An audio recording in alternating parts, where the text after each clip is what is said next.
방구석 꼰대들이 모였다. 복잡하고 어지러운 세상, 지지고 볶으며 답을 찾아가는 방구석 꼰대들의 유쾌한 프로젝트, 지금 시작합니다. 안녕하십니까. 복지방의 중도를 걷고 싶지만 그래도 약간 우편에 좀 있는 복권이라고 합니다. 반갑습니다. 안녕하십니까. 캐나다에 거주 중인 맹목적인 지지는 이득이 되지 않는다는 정치적인 견해를 가진 직권입니다. 안녕하십니까. 중도 보수를 걷고 있는 방권입니다. 네, 반갑습니다. 우리가 오랜만에 이 좀 정치 얘기를 좀 해봐야 될 것 같은데 요즘에 이 주제가 굉장히 좀 뜨거운 그런 주제죠.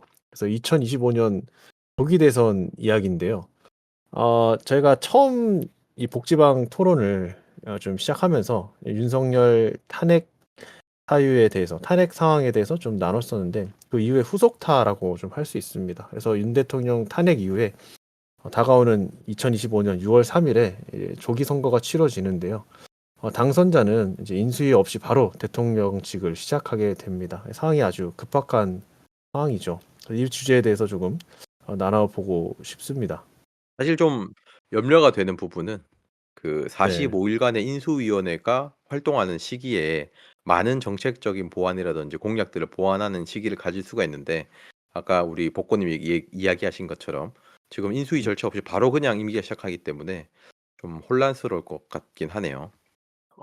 네. 그래서 지금 보통 이제 야당, 여당, 그리고 야당, 여당 중에 대통령 후보가 좀 당선이 되는 게 기존에 해왔던 그런 정치적인 발걸음인데, 이런 상황에 이제, 야당에서 또는 여당에서 어떠한 리스크가 다 존재하고 있는 상황에 바른 정책과 또 바른 이 후속으로 대통령직을 이어갈 수 있는지 그런 부분들이 저희가 좀 서로의 각자 의견을 좀 나눠보고, 그리고 제3당의 지금 이준석 개혁신당 의원이 가장 먼저 또 대선 주자에 참여를 했거든요. 그래서 그런 부분들이 어떻게 또 이 대선판이 흔들리게 되는지, 어떤 영향이 있을지 조금 살펴보는 그런 시간을 가졌으면 좋겠습니다. 이 주제에 대해서 뭐 간단하게 우리 다 알고 계신 상황이겠지만, 지금 가장 이 지지를 많이 받고 있는 이 민주당의 이재명 후보에 대해서 좀 얘기를 해보고요. 국민의힘 같은 경우에는 이제 경선을 통해서 이제 김문수 후보가 이제 대선 주자로 나오게 됐는데, 그래서 이제 단일화를 하자고 하는 한덕수 전 국무총리가 지금 이 국민의힘과 같이 하려고 하고 있는 상황이고, 그리고 또 이제 제3당에서 아까 말씀드린 이제 이준석 개혁신당에서 지금 굉장히 또 많은 언론 플레이와 또 유튜브 같은 것들을 통해서 2030 세대 이제 중도층을 겨냥해서 또 활발한 활동을 하고 있습니다. 이런 상황에서 네, 저희가 어떻게 바라보게 될 것인가, 좀 디테일한 얘기들을 이제 좀 나눠봤으면 좋겠어요. 좀 네. 궁금한 부분이 있는데 네.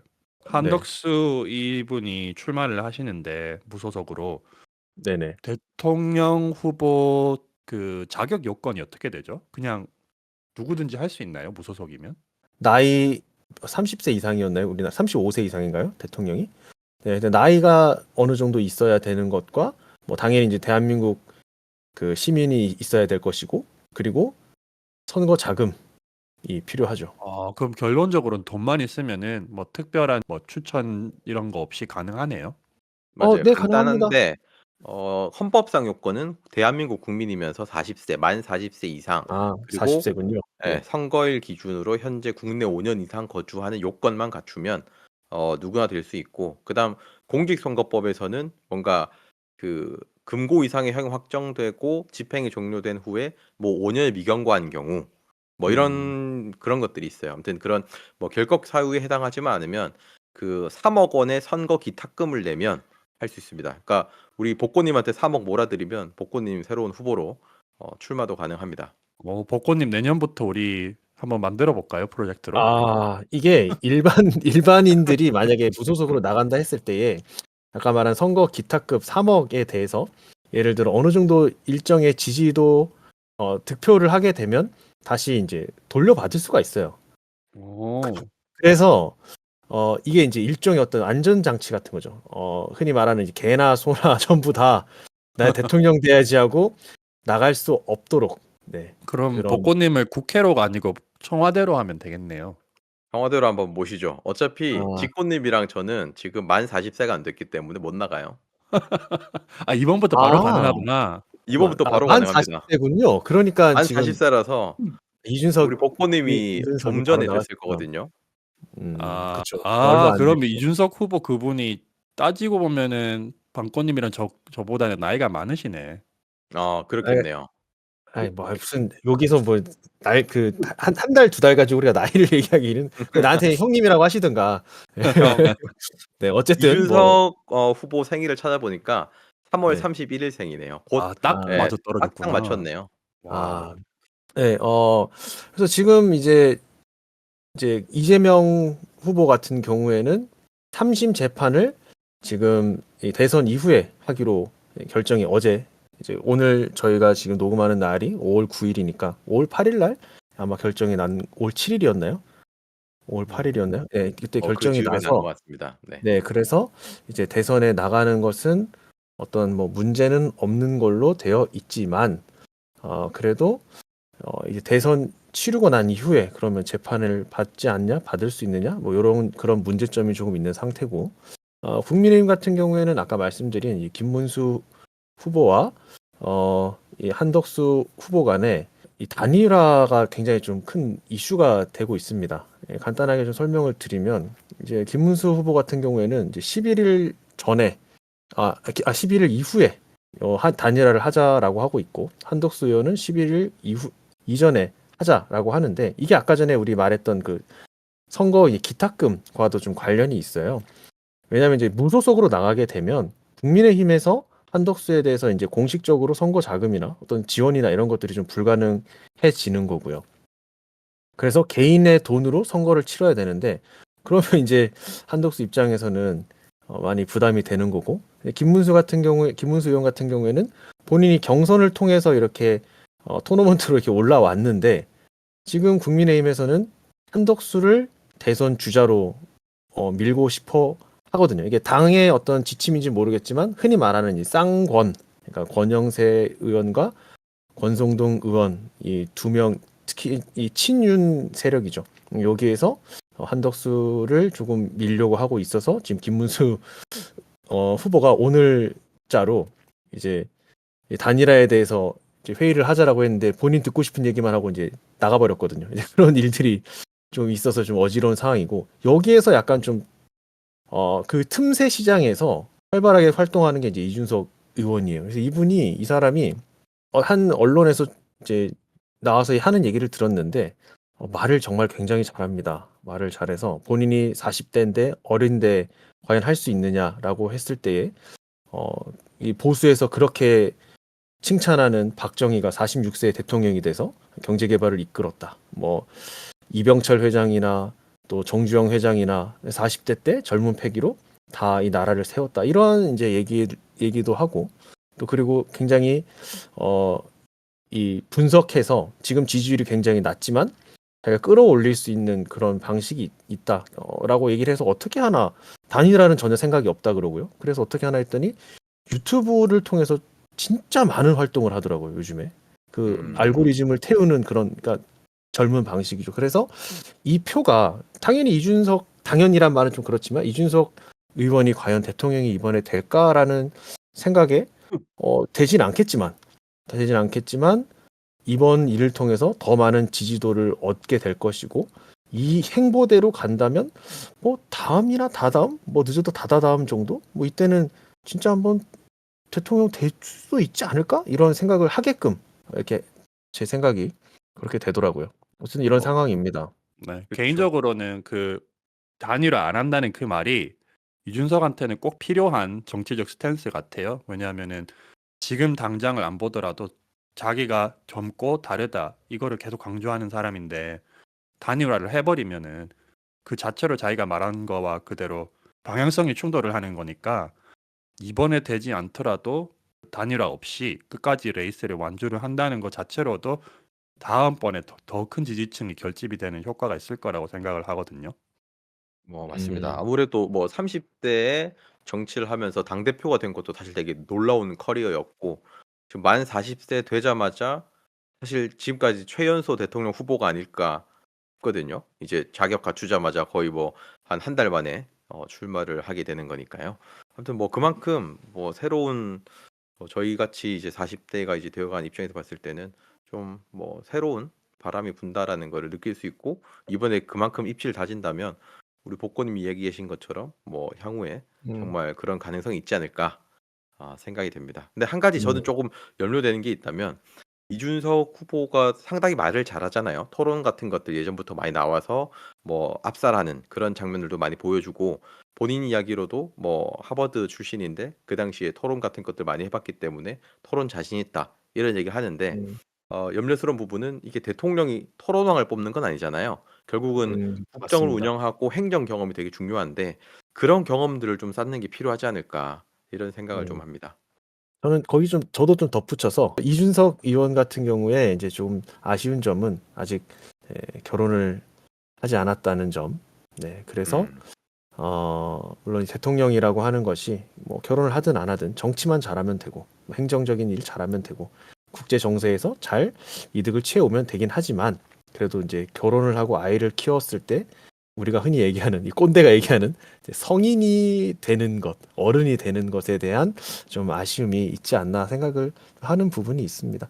어쨌든 저희가 이제 셋 또는 넷의 이 후보에 대해서 사실 대선을 어른들 같은 경우에는 이제 옛날 정말 옛날 뭐 무조건 1번 뽑는다 그런 시대가 있었고요. 또 뭐 흔히 얘기하는 지금의 어떤 그 빨간 쪽에 색깔이 빨간 당의 색깔이 아닌 좀 이렇게 좌파 쪽에 있는 분들은 다 이제 좀 한때는 다 이제 빨갱이다라는 얘기를 했기 때문에 그거는 안 된다. 이래서 또 안 뽑는 적도 있었고 하지만 대통령을 뽑는 데 있어서 가장 중요한 것은 사실 이 공약이 아닐까 생각을 좀 하게 되거든요. 혹시 우리 빵꽃님께서 공약 대해서 조금 아시는 부분 있으면 혹시 설명 가능하신가요? 사실은 저는 아직까지 공약을 못 봤어요. 왜냐하면 저는 제가 최근에 좀 바빠서 관심을 못 가지기도 했지만 사실 이런 음, 대선 전국이 시작된 게 얼마 안 됐잖아요. 그래서 네. 제대로 된 공약이 나올 시간도 좀 부족했던 것 같아요. 그냥 좀 기억나는 음, 것들은 이재명 후보 같은 경우에는 국민 기본소득 같은 것들 하겠다라는 얘기, 좀 복지를 신경 쓰겠다라는 음, 이야기를 좀 했던 것 같고, 뭐 재원 마련은 뭐 관련된 세금, 뭐 부동산세라든지 뭐 탄소 중립세 이런 것들을 좀 걷어서 음, 하겠다 이런 얘기 했던 게 좀 기억에 남고요. 뭐 음, 그 외에는 그냥 일반적인 보수와 진보의 이런 뭐 논리들이 좀 있었던 것 같아요. 근데 뭐 아직 공약에 대해서는 제대로 발표된 거를 못 봤던지 안 했던지 뭐 이런 음. 상황인 것 같습니다. 혹시 복권님은 좀 알고 계신 것들이 있나요? 이 부분이 그러니까 이제 사실은 단일화도 국민의힘에서는 단일화도 안 됐고 민주당 같은 경우는 이제 이재명 의원이 이제 얘기한 부분이 우리 방꽃님 하신 그런 부분들인 거죠. 그래서 어떤 재생 에너지 그리고 뭐 엔비디아와 같은 그런 기업을 네, 우리나라에서 만들어 가지고 네, 그걸로 이제 어떤 지분을 세금 대신에 쓰고 약간 그 부분을 가지고 이제 국민의힘에서는 이제 포퓰리즘이다라고 얘기를 뭐 하는 그런 공약들이 조금 있지만 사실 그 공약에 대해서 정확하게 디테일하게 나온 부분이 또 없는 게 사실이에요. 그리고 이준석 의원 같은 경우에는 이제 이번에 안철수 의원과 같이 이제 회담을 하면서 서로 좀 의견이 잘 맞는다는 얘기를 그리고 안철수 의원한테 과거에 자신이 저질렀던 잘못에 대해서 사과한다라는 얘기까지 하면서 이제 자기랑 가장 비슷한 이 보수의 사람이다 해서 이제 AI 쪽이나 어떤 기술 본인도 이제 뭐 컴퓨터 공학 쪽에 뭐 전공을 했었던 부분이 있기 때문에 그런 걸로 우리나라의 어떤 이 기술력을 경쟁력을 높이고 그리고 어떤 학생들 상대로 이제 수학 같은 경우에 이제 수포자들이 발생하지 않도록 지금 이 학생들의 특히 수학 같은 경우에 수준이 이제 다른 개발도상국에 올라가는 그런 나라들에 비해서 점점 낮아지고 있기 때문에 나라에서 수학 같은 경우에 포기하지 않고 계속 지속시켜서 공부를 시키겠다라든지 뭐 이런 이제 듬성듬성 들리는 그런 이 공약들은 알고 있지만 이제 그게 나와봐야겠죠. 11일 이후에 후보자 등록이 다 끝나면 우리가 나오는 그 팜플렛 같은 것이 이제 집으로 날라오게 되면 좀 더 명확하게 알게 되지 않나 그런 생각을 좀 해봅니다. 네. 말하는 동안에 좀 찾아봤는데 그러니까 지금은 아직까지 정식 공약은 아니고 말 그대로 그냥 정책 방향이나 국정 비전 같은 것들을 뭐 밑그림을 뭐 이런저런 자리에서 뭐 구두로 이야기했던 것들이 있는 것 같고요. 후보가 네. 등록이 되고 나면 공보를 통해서 그 후보의 정책 인제 공약 이런 것들을 한번 확인할 수 있을 것 같습니다. 네. 그리고 이제 가장 중요한 게 이제 개헌에 관한 부분들이 좀 음음. 있었죠. 그쵸. 네. 그래서 한덕수 아직 후보가 안 됐지만 어쨌든 한덕수 전 총리 같은 경우에는 이제 본인이 딱 3년만 음. 3년만 대통령을 하고 개헌을 한 다음에 손을 떼겠다 뭐 이런 얘기를 했었고 이제 이재명 의원 같은 경우에는 이제 4년 중임제 개헌을 하고 국민 내각이나 뭐 이런 것들을 좀 개시하겠다 그런 얘기들을 좀 했었고요. 다른 공약 얘기가 나와서 그런데 네, 보통 저는 선거를 할 때 복권님 말씀하신 대로 정확한 공약이 딱 공지가 되거든요. 후보자 등록 이후에. 그렇죠. 그래서 네, 저는 항상 그거를 투표하기 전에 보통 각 후보 당마다 가서 공약을 보고 투표를 좀 하는 편인데 제가 애초에 크게 지지하는 당이 없다 보니까 저는 그런 방식을 고수하고 있고 하나 조금 더 덧붙이고 싶은 거는 아까 방꼬님이 말씀하신 부분에 대해서 그 말을 잘하고 토론을 잘하는 부분에 대해서 이제 경험이 더 보증이 되어야 된다. 굉장히 동감을 하는 바인데 조금 최근에 한 대통령 3명 정도가 탄핵을 당한 분들이든 탄핵을 안 당한 분들이든 공통점이 제 개인적인 느낌으로는 좀 토론이라기보다 자기의 뜻을 전달하는 게 좀 되게 부족한 대통령이었다고 개인적으로 생각을 하거든요. 그래서 특정한 뭐 대통령 후보 토론회 이런 것만 보는 게 아니고 평소에 그냥 어떤 TV 프로그램에 뭐 패널로 나갔거나 아니면은 여러한 유튜브 채널 같은 걸 통해서 이 사람이 어떤 식으로 말을 하는지 말을 좀 잘한다는 게 결국 자기 주관이 확실히 있고 그 생각을 많이 한다는 보증이 된다고 저는 믿기 때문에 어느 정도의 화법이 굉장히 클리어하고 전달이 강한 사람이 저는 좀 대통령을 찍고 싶다는 개인적인 바람이 있어요. 그 예로 음, 들면은 안철수 그 후보자 시절에 말을 못한다는 조롱을 많이 받았었는데 특정 토론회에 나갔거나 뭐 패널로 나간 거기에 보면은 말은 띄엄띄엄해서 좀 잘하는 것처럼 보이지 않으나 메시지는 괜찮았다고 느낀 적이 있었고 저는 좀 그런 걸 좀 보는 편이라서 그런 식으로 음, 접근을 하는 것도 괜찮을 것 같습니다. 선거를 할 때. 네. 결국은 뭐 말만 잘하는 사람이 돼서는 안 되지만 어쨌든 말이라는 게 생각을 또 잘 정리를 해서 전달하는 그런 부분들이 굉장히 또 중요하고 또 거기서 오는 신뢰감들이 분명히 좀 있는 것 같기는 해요. 예. 생각을 네. 평소에 많이 하고 있다는 반증이 아닐까 싶은 거죠, 결국에는. 말을 조리 있게 한다는 거는 결국은 좀 생각을 논리적으로 한다라고 볼 수 있으니까요. 뭐 그렇죠. 당연히 그렇게 공감되는 것 같습니다. 네. 그래서 이제 뭐 일단은 그렇게 전반적인 상황들을 좀 살펴봤고 그러면 이제 이 어쨌든 가장 지지율이 높은 순서대로 과연 이재명 후보가 대통령이 될 수 있을 만한 후보인가? 아니면 어떤 위험한 그런 선택이 될 수밖에 없는가? 이런 부분과 그리고 이제 보수 지정에서 여전히 해결되지 않는 그럼 김문수가 대선 주자로 나와야 되는가? 한덕수가 대선 주자로 나와야 되는가? 아니면 제3의 어떤 떠오르는 이 샛별 이준석이 대통령이 될 만한 그런 사람인가를 조금 각각 파트로 나눠서 좀 고민을 좀 해봤으면 좋겠어요. 되게 간단한 질문이 하나 있는데 네, 이재명이 그 지지율이 가장 높다고 하시는데 네. 그게 윤석열 그 탄핵 때문에 뭐 반발심에 의한 지지율이 높은 건가요, 제일? 왜 그렇죠? 그런 부분이 어느 정도 작용하겠지만 애초에 이 그 전 윤석열과 이재명의 대선 때 0.7% 차이였나요? 굉장히 근소한 차이로 졌거든요. 그러니까 기존 지지층들이 이미 두터운 상태입니다. 아, 그리고 나머지는 또 나눠 가진 상태다 보니까 이재명 그렇죠. 후보가 독보적으로 높다, 현재는. 그리고 이제 일단은 뭐 애국 보수라든지 내지는 뭐 여러 이제 지금 남아있는 이 보수 진영 쪽에서 어쨌든 윤석열에 대해서 아니면 국힘에 대해서 지지하는 부분들이 분명히 두터운 층이 있기는 해요. 원래는 비슷비슷했다가 이번 탄핵 이후로 좀 실망해서 떨어져 나간 그런 부분들도 있을 것이고, 그리고 아예 정치에 관심을 끊는 그런 부분들도 있을 것이고, 하지만 여전히 이재명이라고 하는 그 인물에 대한 지지도는 두터운 층이 계속 받쳐주고 있죠. 민주당에서도 과연 이재명을 대신할 수 있는 대선 주자가 과연 누가 있을까라는 생각을 할 거예요. 뭐 실제로 성남시장하고 뭐 경기도지사 할 때 뭐 즉각 실행하는 그런 스타일이라든지, 그래서 뭐 아마 그 직책을 수행하는 동안에 지지율이 되게 높았고 뭐 그 지역에서는 되게 인기 있었던 걸로 알고 있거든요. 그러니까 그런 부분들에 대한 팬심이라는 게 분명히 존재하는 것 같아요. 그리고 또 반면에 음. 조금 호불호가 갈리는 언행이라든지 뭔가 가족 간에 불화가 있었던 그런 뭐 통화 뭐 그런 내용들이 유출이 되면서 뭐 그런 걸 듣고 반감 있는 사람들도 있는 것 같고, 근데 그럼에도 불구하고 지지율이 그만큼 나온다는 거는 저는 어떻게 보면 그런 리스크를 잘 관리하고 있다. 그리고 본인만의 그런 무기 한 방이 있다라고 뭐 보이는 점도 있는 것 같아요. 사실은 뭐 대통령이 되면 일을 잘하는 부분도 중요한 부분이잖아요. 사실 제일 중요한 부분이잖아요.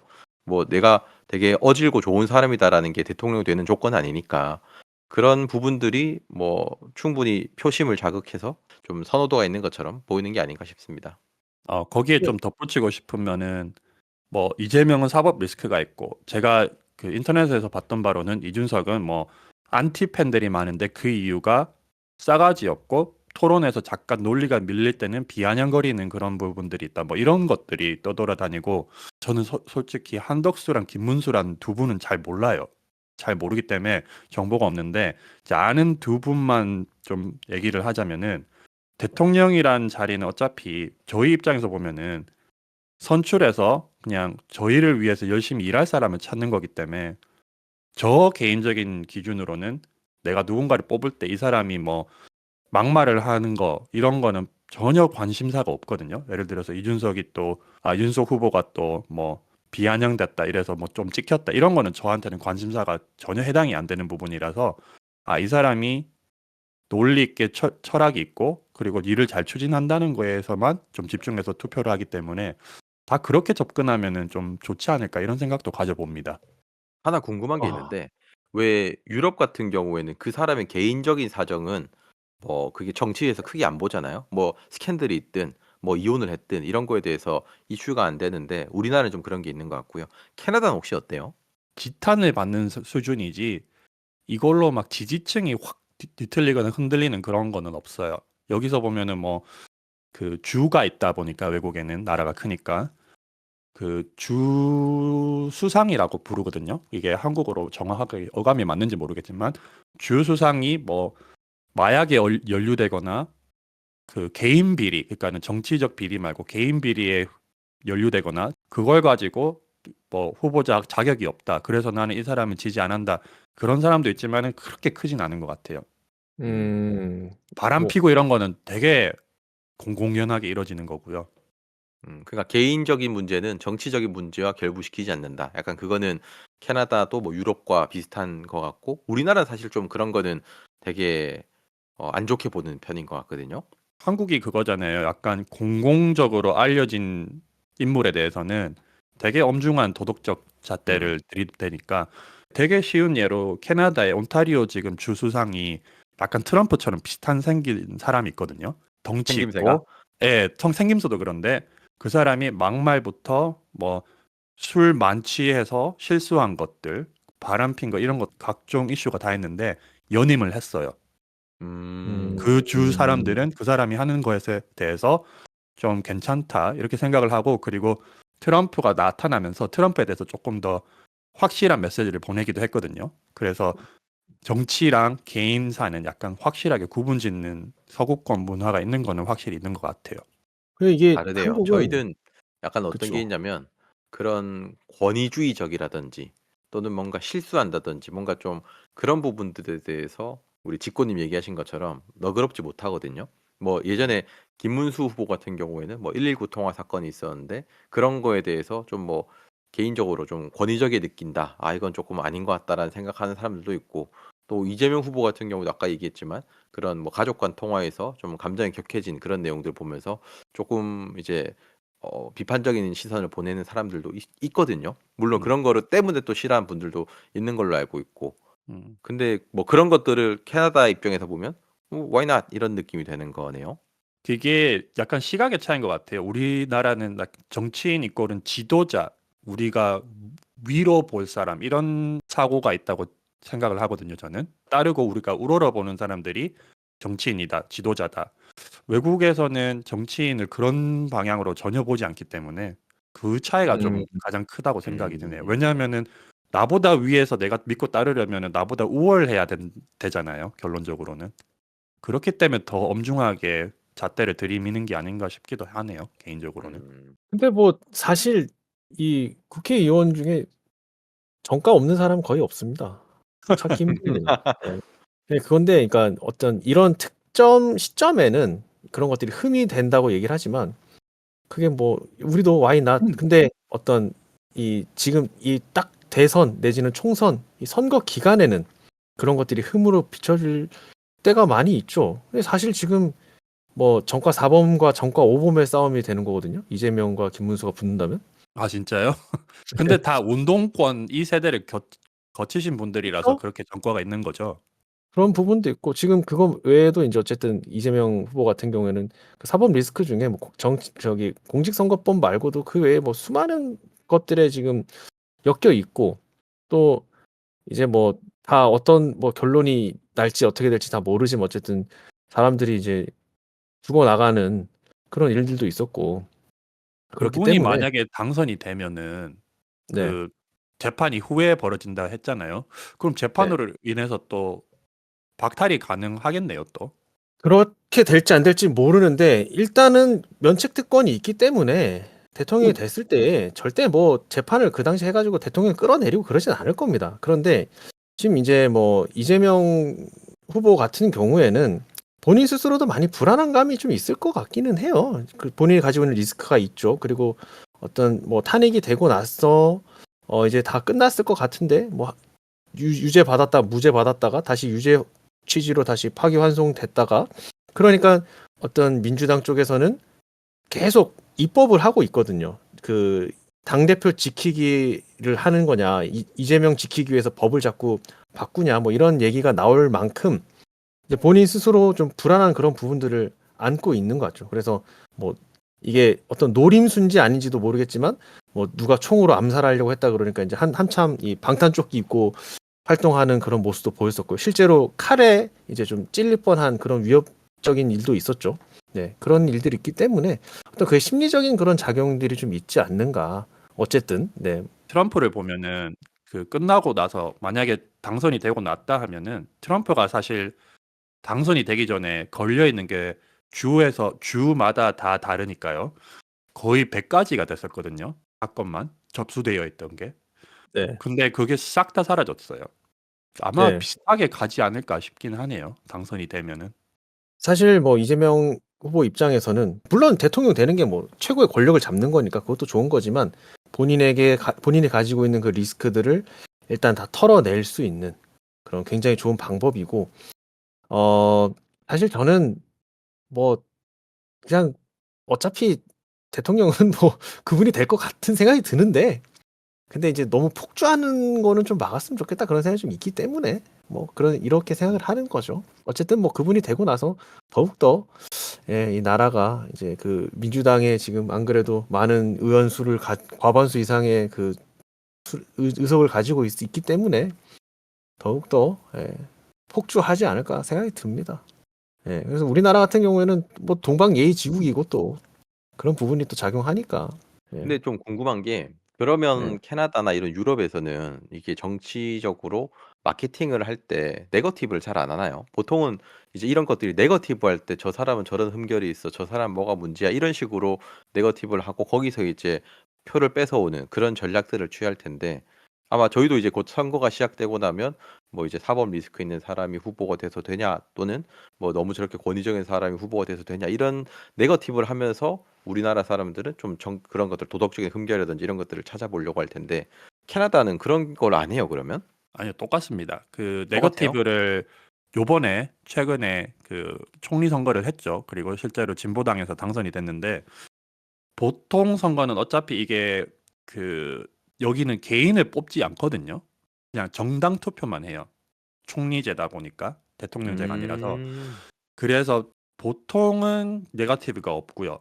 총리가 선출이 되는 그때는 장난 아니었습니다, 여기도. 근데 이제 그 수위가 약간 인신공격 이런 거는 잘 없고 가장 뜨거웠던 부분이 여기서는 보수당 후보 쪽에서는 그 개인 신변 확보 이게 정확하게 통과가 안 됐었거든요. 그리고 음. 무슨 이유에서인지 진보에서 계속 그거를 왜 못하냐 그걸 좀 많이 썼었고 그리고 트럼프랑 조금 결이 너무 비슷해서 트럼프랑 맞서 싸우기에는 안 좋다 이런 식으로 계속 네거티브를 했고 보수에서 진보 쪽에 한 거는 얘네들 뭐 10년 동안 한 거 없다. 트루도가 못해서 자기가 사임을 했는데 얘는 트루도보다 더 못한 사람이다. 이런 식으로 네거티브가 있었습니다. 그러면 네거티브 하는 그 방식이 개인사에 대한 건 아니고 그냥 그 사람의 정치적인 뭐 신념, 성향, 그다음에 그런 정책적인 뭐 공약이라는 그런 것들이 좀 이상하다 또는 뭐 준비가 덜 됐다 이런 식의 네거티브를 한다는 거네요. 좀 더 비중이 확실히 크죠.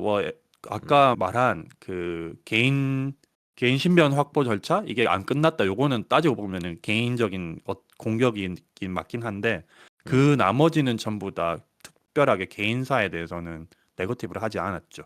그런 부분은 저희도 조금 본받아치면 좋을 것 같아요. 저는 딱 보이는 게 대선 시작하고 나면 서로 약점이라고 하는 그런 개인적인 부분들을 가지고 물고 뜯을 거거든요. 근데 그런 음. 것보다는 뭐 이런 공약을 세웠는데 이 공약 이거 재원 확보 준비됐습니까? 이거 어떻게 실행하실 건가? 이런 식의 네거티브를 하면서 서로 발전해 나가는 게 있으면 좋을 것 같은데 음.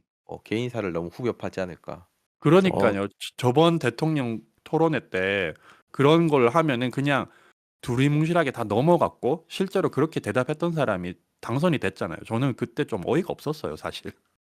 뭐 이게 지나간 얘기긴 지금 한데 네. 네. 국민의힘 경선할 때 토론회를 보니까 그때 홍준표 후보가 뭐 이런 얘기 하더라고요. 뭐 "가발 썬니마니 뭐 키높이 신발 피노피 구두 신었니마니." 네. 그런 뭐 얘기를 아, 그런 진짜요? 얘기를 하더라고요. 그래서 와 이게 경선에서 이런 얘기를 약간 할 정도로 좀 그래서 뜨아했거든요. 젊은 사람이 필요한 것 같아요.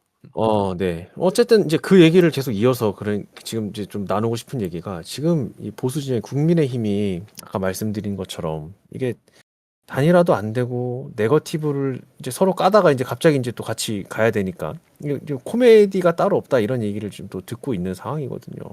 그래서 문제가 이제 단일화가 되냐 안 되느냐인데 그거를 단일화해서 정책에 대한 내용들을 가지고 뭔가 얘기를 해야 되는데 여전히 이재명에 대해서 음, 뭐 범죄자다, 뭐 나쁜 놈이다 이런 프레임으로 그런 공격으로 깎아내리는 것밖에 하지 않고 있어요. 그러니까 이 보수의 입장에서 봤을 때 이게 너무 혼란스러운 거죠.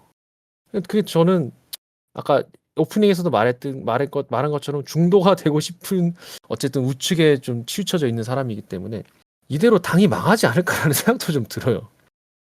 지금 그 김문수와 이제 한덕수가 단일화 돼야 되는데 이 김문수가 대선 후보의 경선에서 1위를 하게 됐던 그 요인 중에 어느 정도 그 퍼센트를 차지하고 있는 부분이 단일화에 대해서 본인이 단일화에 분명히 하겠다라고 약속한 부분들이 있었거든요.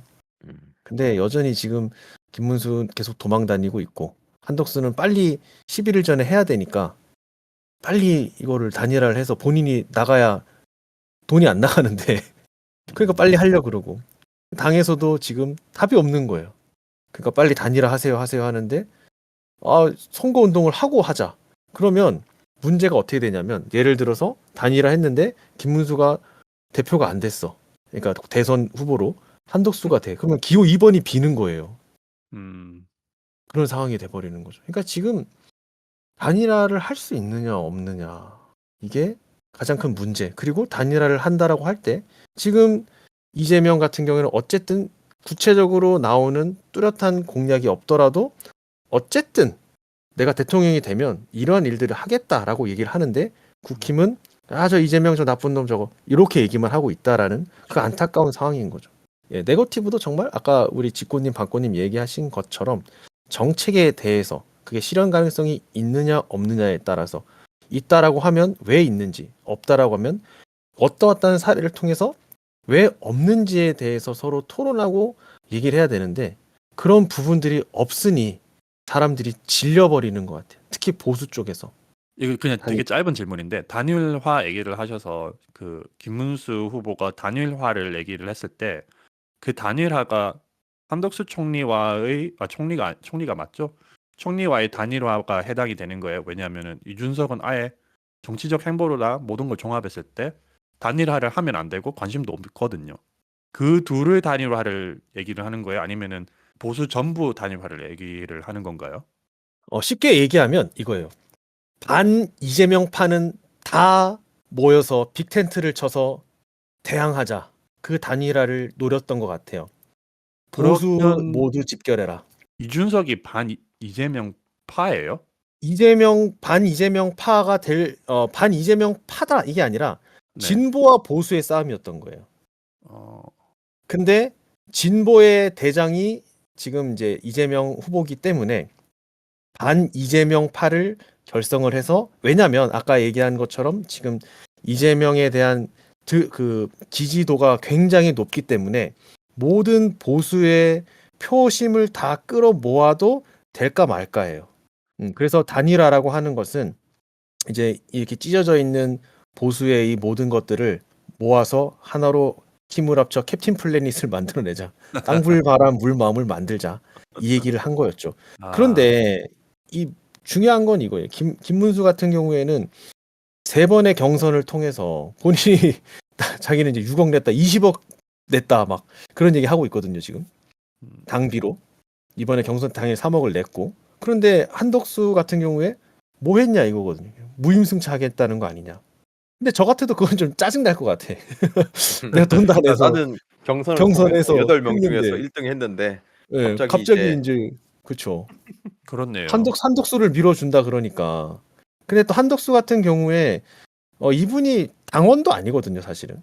예, 국민의힘에 그래서 입당해라. 입당하면은 근데 이제 단일화하면 입당하고 당 지시를 다 따르겠다 이러니까 서로 지금 기싸움이 되고 있는 거죠.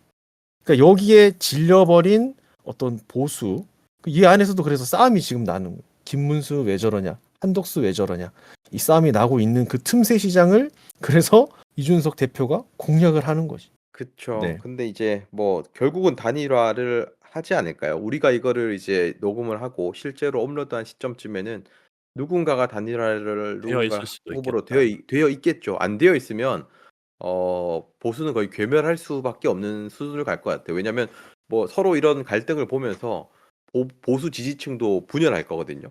그럼 분열하면서 실망감이 커지면 지지율이 하락이 될 거고 그러면 당연히 더 대선 공약 같은 것들은 부실해질 것이고 부실해진 대선 공약으로 해서 더 실망은 커질 것이고 이런 식으로 가면 아까 처음에 복권님 얘기한 것처럼 보수가 괴멸할 수 있는 뭐 그런 상황으로 가기 때문에 그런 걸 알고 있다면 당연히 이제 어떤 방향으로든 11일 전에 또는 11일 뭐 그쯤에 아주 극적인 타결을 하게 될 것 같고 뭐 빨라질수록 조금 더 그런 혼란은 덜어지겠죠. 네, 지금 다 얘기하고 있는 게 이제 시간은 김문수의 편이기 때문에 아마 김문수가 나오지 않을까 생각이 됩니다. 저는 그렇게 지금 약간 무당으로 한번 점쳐보겠습니다. 네, 김문수가 아마 대선 후보로 나오지 않으리라 생각을 해봅니다. 네, 한번 녹음을 이제 공개하는 시점에서 확인해 보시죠. 네. 만약에 안 되었다. 안 되면 어떤 공약을 할 수 있습니까? 안 되면 뭐 틀렸구나 하는 거지 뭘 공약을 해요 여기서. 안 되면은 제가 출마를 하겠습니다. 이렇게 가야죠. 무슨 출발합니까? 돈이 없습니다. 예. 어쨌든 뭐 그런 상황이고 그래서 이제 마지막 남은 이준석 의원 같은 경우에 아까 뭐 앞서서 말씀드렸지만 이분이 이제 그 이재명 후보가 직접 공천을 내줬던 그 이제 텃밭이었던 동탄시에서 어쨌든 승리를 했거든요. 그래서 이게 좀 눈여겨볼 만한 부분이 처음에 이준석 이준석이 한 6, 7%대 정도 지지율이었어요. 그 이제 동탄시에서 나갈 때. 근데 결국 결론적으로는 굉장히 뭐 반 50% 가까운 투표율을 가지고 당선이 됐거든요. 물론 대선과 어떤 뭐 시의원의 그런 건 다른 시나리오, 다른 상황, 많은 변수들이 있겠지만 저는 좀 안타까운 거지. 이 5%, 7% 아니면 뭐 10% 뭐 이게 결국 표가 이제 찢어지고, 그리고 이제 가장 큰 안타까운 건 이제 이게 사표가 될까봐, 표가 죽어버릴까봐, 그게 좀 안타까운 거긴 한데, 어쨌든 이 이준석의 행보를 봤을 때 젊은 사람의 어떤 패기, 그리고 자기가 하고자 하는 거에 대해서 나아가는 뭐 뚝심이라 그럴까요? 어쨌든 그런 것들을 봤을 때 분명히 이 보수 진영에서도 오히려, 그리고 또 그 진보 쪽에서 이재명의 어떤 사법 리스크를 보면서 좀 질려하는 그런 사람들이 봤을 때 이준석에 대한 지지도가 앞으로 더 계속 상승해 나갈 거는 같다, 이런 생각을 좀 합니다. 상승해 나갈 것 같고, 사실은 네. 뭐 그 예전에 당대표 시절부터 해서 불어온 그런 변화의 흐름, 바람, 이런 것들은 분명히 영향이 있잖아요. 지금도 개혁신당을 창당을 해서 개혁신당에서 또 다른 국회의원들도 배출해 내고, 이런 것들은 분명히 우리나라의 정치의 역사에 계속 한획을 그어 나가고 있는 것 같고요. 물론 이번 대선에서는 뭐 그렇게 지지율이 막 당선될 정도의 지지율은 현재로서는 아닌 걸로 알고 있는데, 뭐 빌드업이 차근차근 되면 어느 시점에 뭐 잘 되지 않을까. 근데 또 너무 장점만 얘기한 것 같은데, 근데 이 개혁신당 내에서도 지금 좀 시끄러운 부분이 있거든요. 그렇죠. 좀 분열되고 막 그런 부분이 있어서 참 정치라는 게 참 그렇습니다. 그리고 이게 지금 아까 저희가 이 토론을 하기 전에 이제 조기 대선을 앞두고 있는 상황이라 정말 속 시원한 얘기를 다 하지 못해가지고 정말 막 지르고 싶은 이게 얘기들이 많은데. 선거운동 기간이 될 수 있고 저희 네. 말조심을 되게 하고 있는데, 아무튼 뭐 속 시원한 얘기는 뭐 대선이 끝나고 나서 좀 더 해볼 수도 있을 것 같기도 하고요. 그리고 혹시라도 이거를 들으시는 분들께 다시 한번 말씀드리고 싶은 거는, 저희는 특정 후보를 지지하거나 특정 후보를 비방하기 위해서 이런 방송을 하고 있지는 않은 점 잘 참고를 좀 부탁드리겠습니다. 많이 보지도 셋다 않고 비방하면 뭐. 어떡해요? 전부 그리고 다 까면 누군가가 어떻게 한 명이 보고 저희를 갑자기 까면 또 곤란한 음. 상황이 생길 수도 있으니까.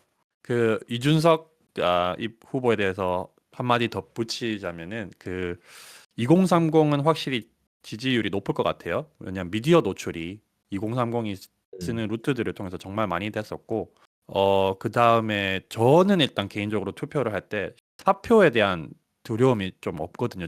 저는 약간 이 사람 내 마음을 움직였고, 나는 이 사람이 여기서 좌절하지 말고 나아갔으면 하는 마음에서도 좀 안 될 것 같아도 표를 던진 적이 있어요, 실제로.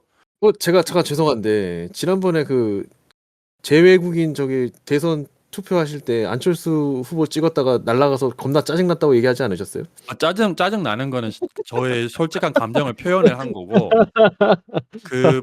단일화를 안 했더라면은 사표라는 게 그런 식으로 아예 표가 카운팅이 안 되는 사표를 말하는 게 아니고, 내가 누가 이기고 누가 지는가에 대해서 관여를 못 하잖아요. 왜냐하면은 이 사람이 안 될 건 알지만은 그런 마음가짐으로 사표를 줘도 그냥 이 사람의 추진력으로 썼으면 좋겠다, 이런 마음가짐을 갖고 좀 투표를 하는 경향이 있거든요, 제가. 그런 거를 봤을 때 이준석 같은 경우에는 갑자기 2030이 몰빵을 주고 어느 정도 40, 50에서 좀 이런 방식의 투표를 받았을 때 뜬금포로 당선이 될 수도 있다고도 보긴 하는데, 만약에 된다면은 자기가 이때까지 보여줬던 나는 다르다 이 스탠스가 있잖아요. 여기서 사람들이 과연 더 실망을 하게 될지. 왜냐하면 너도 결국에는 결이 비슷하네, 바뀌는 게 없고 그 밥이 될 수도 있고, 아니면은 요번에 또 안 된다면은 자기에게는 오히려 더 좋을 수도 있어요. 이재명이나 다른 쪽이 되고 나서 역시 바꿨어야 돼, 그리고 다음번에 더 될 일 확률이 높겠죠. 그래서 이준석 후보 개인적으로 보기에는 이번 대선에 나간 것 자체가 그냥 자기에게 신의 한 수가 아니었나, 이렇게 생각을 하는 바입니다, 저는. 이 사람 되게 똑똑한 사람이기 때문에 정말 다 앞으로의 어떤 10년, 뭐 20년 이런 플랜들이 다 짜져 있지 않을까, 이런 생각도 좀 하게 되고요. 저 같은 사람이 보수를 투표할 때는 기존 아까 복고님이 말씀하신 자기들끼리 싸워서 뭐 노답처럼 느껴지는 이런 쪽보다는 저쪽 젊은 쪽에서 항상 개혁 변화를 외치고 있는 쪽을 선택을 할 것 같아요. 네. 참 그렇습니다. 이 대선을 앞두고 참 무거운 주제인데 좀 재밌게 가고 싶은데 말을 다 할 수 재밌게는 없는 게 선거 끝나고 하면 되죠. 네. 선거 지금은 끝나고 맛보기니까 네. 나중에 선거 끝나고 나면 선거 활동 기간이 아닌 시점에 다시 한 번 더 다뤄보면 또 재밌는 주제가 될 것 같습니다. 봉인 해제하고 재갈을 풀고 네. 열심히 까면 되지 않을까요? 네. 그 주변에 뭐 어떤 재밌는 의견들 좀 있습니까? 뭐 마지막으로 한번 그런 얘기 좀 하고 클로징 했으면 좋겠는데. 저는 저희 형이 제 마음을 숨긴 중도로서 얘기를 하지만 저희 형은 굉장한 좌파의 사람이기 때문에 극과 극이네요, 형제가. 네. 그래서 저는 뭐 얘기하면 정치적으로 싸우기 때문에 사실 얘기를 잘 안 하려고 그러는데 근데 이제 그래서 제가 저희 형을 통해서 이 좌파 분들이 보시는 그 뉴스의 최신 정보를 저 형을 통해서 듣는 게 굉장히 많거든요. 그래서 뭐 이게 뭐 진짜인지 아닌지 알 수 없는 뭐 그런 건데 뭐 국힘이 이제 보통 어떤 특정 이 기독교 애국 보수 기반이 좀 많이 다 그 지지를 받고 있는데 국힘 당원 중에 뭐 10%가 저기 뭐 신천지 신도다 막 이런 얘기도 이제 듣기도 하고 네, 뭐 한독수의 어떤 한독수 얘기하면 안 되나요? 예. 어쨌든 그쪽도 예, 어떤 뭐 이렇게 좀 뭐 그렇다 저렇다 막 그런 얘기들을 굉장히 들을 때 참 재밌다 이런 생각을 좀 하게 되는데 그렇게 좀 중심을 찾아가는 그런 부분도 좀 있는 것 같아요. 그 왜 요새 보면 편향적인 알고리즘 때문에 뭐 이제 좌쪽을 지지한 세력은 항상 좌쪽의 뉴스만 듣고 우쪽을 지지한 분들은 또 우쪽의 뉴스만 듣는 그런 일이 있는데 지금 형제가 아주 다양하게 서로 정보 공유를 하면서 편향되지 않는 굉장히 좋은 방향이네요, 예, 보니까. 아름다운 모습인 것 같습니다. 답답해 죽겠습니다. 진짜. 제가 그래서 일부러 요즘에 세 개를 다 보거든요. 진짜로. 좋아요. 그래서 그 필요합니다. 이재명 그 후보가 하는 얘기도 들어보고 그리고 이제 뭐 한독수 한독수 김문수는 김덕수 김덕수 이분들의 내용들은 이제 김덕수. 김덕수에 대한 내용들은 워낙 좀 시끄러우니까 요즘에 막 그 MBC에서도 나오고 그게 약간 좀 조롱거리로 그 좌파 쪽에서도 막 그렇기 때문에 한참 보고 있고 그리고 이제 이준석 같은 경우에는 어떤 정치의 알고리즘을 확실히 이용할 줄 아는 것 같아서 막 나오거든요. 세 개를 이렇게 보다 보니까 알고리즘이 골고루 이제는 나와주더라고요. 쇼츠를 보는데 이재명 잘한 얘기 막 나오다가 갑자기 김문수 잘한 얘기 나오다가 이준석 잘한 얘기 이렇게 막 섞어서 나오긴 하더라고요. 근데 어쨌든 방향이네. 이준석을 찾아보진 않았는데 엄청 이 사람이 진짜 막 많이 올리나 봐. 엄청 많이 나와요. 그거는 확실한 것 같아요. 저도 이준석 후보가 후보라는 걸 알게 된 게 정말 정치 이슈 못 보고 있었는데 떠서 알았어요, 저한테. 그렇다고 제가 이준석 후보에 관련된 걸 딱히 막 챙겨본 적이 없는데 저한테 떴었어요. 그래서 하나 저는 보게 되면 쇼츠랑 이런 알고리즘에서 맨날 테니스 치는 거, 헬스 하는 거, 뭐 이런 거밖에 안 나와서 정치적인 게 나오는 줄 전혀 몰랐네요. 아까 처음에 얘기하실 때 중도라 얘기하셨는데 중도가 아니라 관심이 없으신 거였군요. 원래 중도는 관심이 없습니다.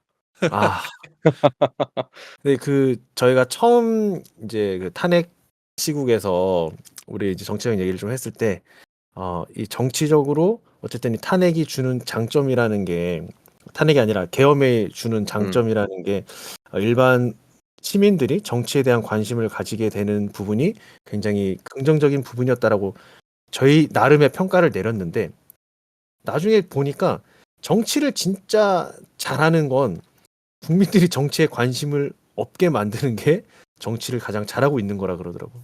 그거는 궁극적으로 맞죠. 거의 네, 그 얘기를 정치 들었을 때 유토피아죠. 예. 그 얘기를 들었을 때 정말 씁쓸했습니다. 요즘에 정치가 이미 꼰대가 돼서 그런 걸 수도 있는데 정치가 그 옛날에 저희 아버지들이 막 할아버지가 뉴스 보면은 저딴 거 왜 보나 이런 생각했는데 재밌지 않아요 요즘에? 꼰대가 돼서 흥미진진하죠.